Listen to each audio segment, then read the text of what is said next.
नए बिहार का मॉडल जो तेजस्वी यादव लेकर चले हैं, पूरा बिहार उनके साथ हो चला है और ये तो भय है, भाजपा डरी हुई है और डर में ये सारी चीजें हो रही हैं। देखिए, तेजस्वी यादव जब भी मुंह खोलते हैं तो भाषा का स्तर गिराते हैं, और जैसे जैसे उनके भाषा का स्तर गिर रहा है, ये चुनाव के उस परिणाम का भी संकेत है कि उसी प्रकार से उनकी पार्टी की सीटें भी गिर रही हैं। और किस युवा की बात कर रहे हैं? कौन सा युवा उनके साथ है? कौन सा युवा एक नौमी फेल को अपना आदर्श मानता है? कौन सा युवा एक गाली गलौज की भाषा करने वाले को अपना आदर्श मानता है? और किस रोजगार की बात कर रहे हैं? मैं आपको याद दिलाऊं कि तेजस्वी यादव जब अभी 17 महीने उनकी गठबंधन की सरकार में वो उप मुख्यमंत्री थे और 5 विभागों के मंत्री थे।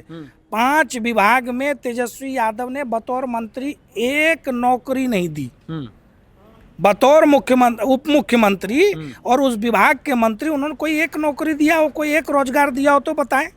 नीतीश कुमार जी द्वारा एनडीए के पूर्व में लिए गए निर्णय को आगे बढ़ाना और उसका श्रेय लेने की कोशिश करना।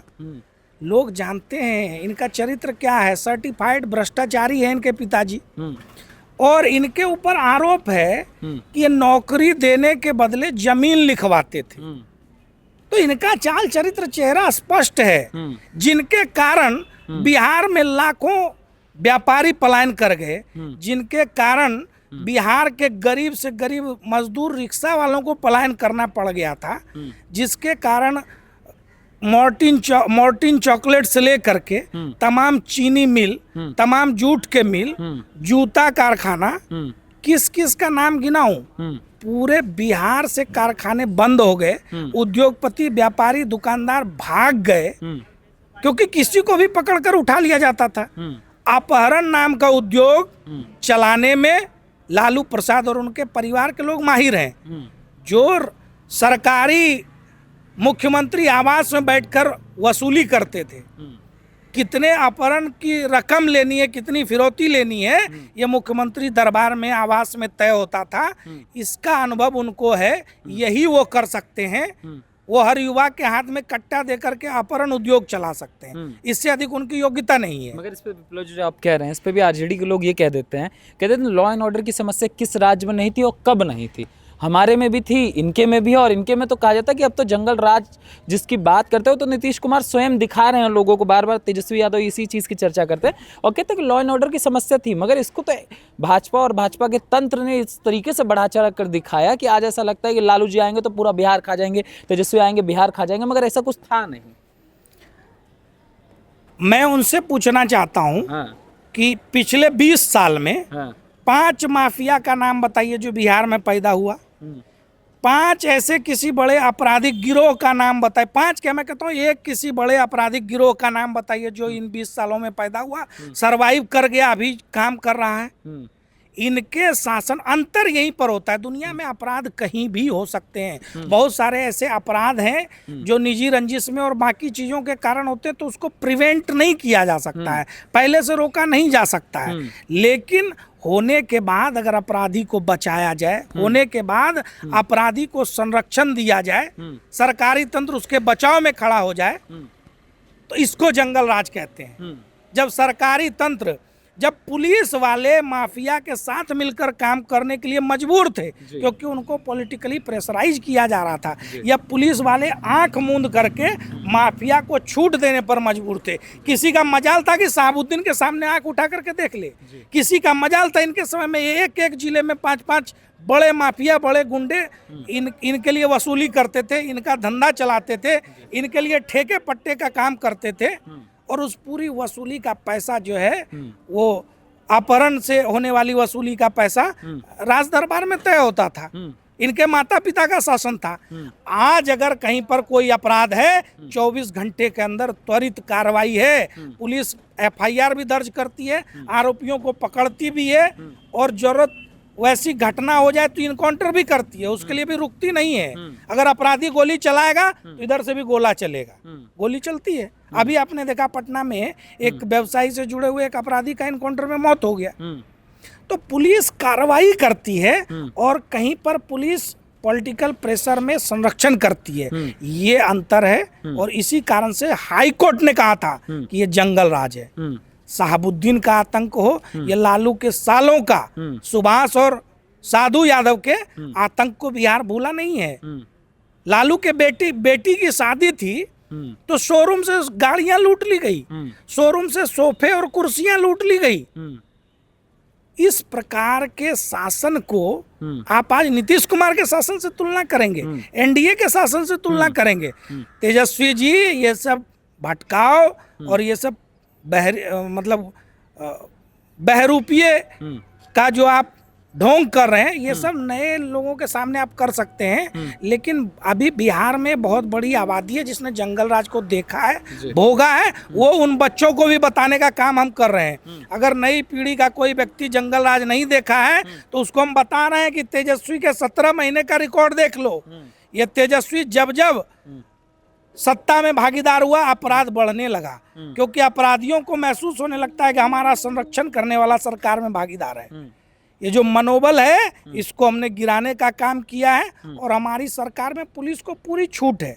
एनडीए के शासन में पुलिस को छूट है अपराधियों के साथ न्यायोचित कानून सम्मत कार्रवाई करने का। आप कह रहे हैं, वो तो बार बार कहते हैं कि वो 17 महीने की जो काल आपने कहा, वो तो कहते हैं ये तो ट्रेलर है, आप समय दीजिए, 20 साल दिया हमें, कुछ समय दीजिए, हम तो एक नया बिहार बनाएंगे। कई बार तो कह देते स्कॉटलैंड की तरह बना देंगे। अब राघोपुर एक क्षेत्र है जहां से तेजस्वी प्रसाद यादव आज 10 साल से विधायक हैं। उनके माताजी भी वहां से विधायक रहे, उनके पिताजी भी वहां से विधायक रहे। पिछले 35 वर्षों से राघोपुर में इनके परिवार का शासन है। ये राघोपुर को एक पुल से नहीं जोड़ पाए थे। जो राघोपुर को एक पुल नहीं दे पाए वो बिहार को स्कॉटलैंड बना देंगे। राघोपुर को आज पुल दे करके पूरे बिहार के साथ जोड़ने का काम भी एनडीए की सरकार में ही हुआ। और अभी आप देख लीजिए राघोपुर विदुपुर कच्ची दरगाह पुल का वहाँ उद्घाटन नीतीश कुमार जी ने किया। अब उसके एक फेज का और उद्घाटन होना अभी बाकी है। तो ये जो विकास के काम है वो एनडीए ने किए हैं। ये तो अपनी पारंपरिक सीट तक में विकास नहीं करते। वहाँ के लोग मजबूर थे नाव के सहारे आवागमन करने पर, और अक्सर बाढ़ के मौसम में वहाँ पर दुर्घटनाएं होती थी। उन सैकड़ों मौत का जिम्मेवार कौन है? यही लालू परिवार है। जवाब देना। लालू परिवार ने अपने संसदीय क्षेत्र में, लालू परिवार ने अपने विधानसभा क्षेत्र में क्या क्या काम किया? जवाब दें। तो ट्रेलर जनता देख चुकी है। 17 महीने और 15 साल का ट्रेलर, फिल्म, पिक्चर सब कुछ देख चुकी है।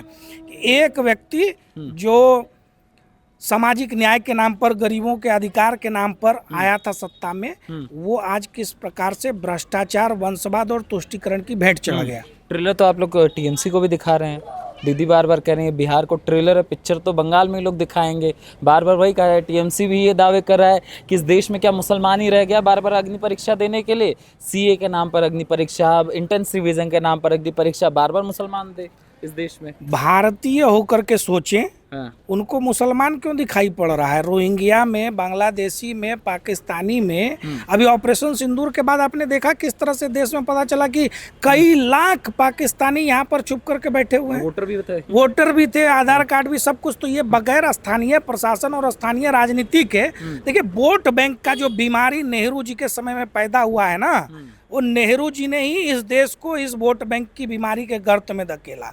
और आज हर क्षेत्रीय दल अपने अपने वोट बैंक के लालच में इसको करता है। स्थानीय स्तर पर वोट बढ़ाने के लिए बाहरी घुसपैठियों को इस प्रकार का संरक्षण दे करके वर्षों से ये बसाते आ रहे हैं। आज दिल्ली में भी देख लीजिए, चारों तरफ इसकी चर्चा है, कितने अवैध कॉलोनियाँ निकल रही हैं। तो उन कॉलोनियों के जो वोटर हैं वो कौन है, कहाँ से आए हैं? तो इन सारी चीज़ों की बात होगी। भारत कोई धर्मशाला नहीं है कि ममता दीदी को करेगा मन तो वो बांग्लादेशियों को लाकर बसा देंगी, केजरीवाल को मन करेगा तो वो रोहिंग्या को लाकर बसा देंगे।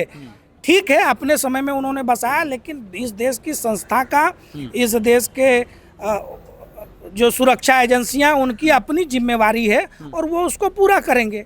और किसी को कुछ भी गलत लगता है तो जाए ना सुप्रीम कोर्ट। गए ना इस मामले में, सुप्रीम कोर्ट ने क्या कहा? क्या सुप्रीम कोर्ट ने रोक लगाई क्या? नहीं। तो इनके हिसाब से फैसले हो तो सुप्रीम कोर्ट बहुत अच्छा, चुनाव आयोग बहुत अच्छा, और इनके विपरीत फैसला दे दे तो उन पर भी सवाल उठाते हैं। ये इनको किस पर भरोसा है? जितने भी आखिरी सवाल, फिर इसके बाद खत्म करेंगे।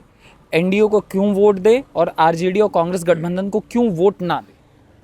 देखिए, एनडीए को वोट देने का साफ साफ एक ही कारण है कि बिहार को विकास की ओर अगर ले जाना है तो एनडीए को चुनना है। 20 साल में लगातार वो काम करके एनडीए की सरकार ने दिखाया है। चाहे बिहार में सड़क की व्यवस्था हो, बिहार में पुलों की व्यवस्था हो, 17 गंगा पर पुल बनकर तैयार हैं। और बिहार पहला ऐसा राज्य जिसके पास 2 मैरीन ड्राइव बनने जा रहा है। एक तो पटना में बन चुका और एक घोषणा अभी मुंगेर भागलपुर को लेकर के 100 किलोमीटर के आसपास एक प्रोजेक्ट तैयार है बन करके, कैबिनेट की मंजूरी मिल चुकी है।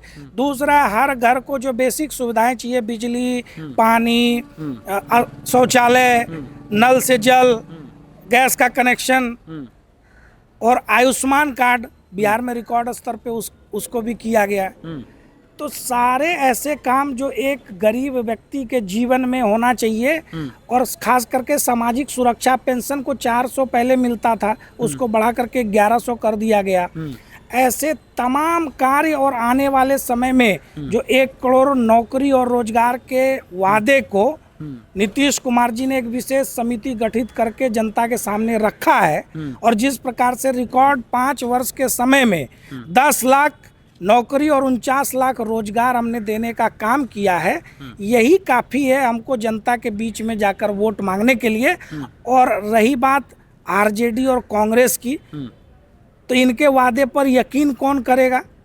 जिनका पिछला कार्यकाल दागदार रहा हो, भ्रष्टाचार, तुष्टीकरण और अपराधीकरण, इसी के इर्द गिर्द राजद और कांग्रेस की राजनीति बिहार में चली है।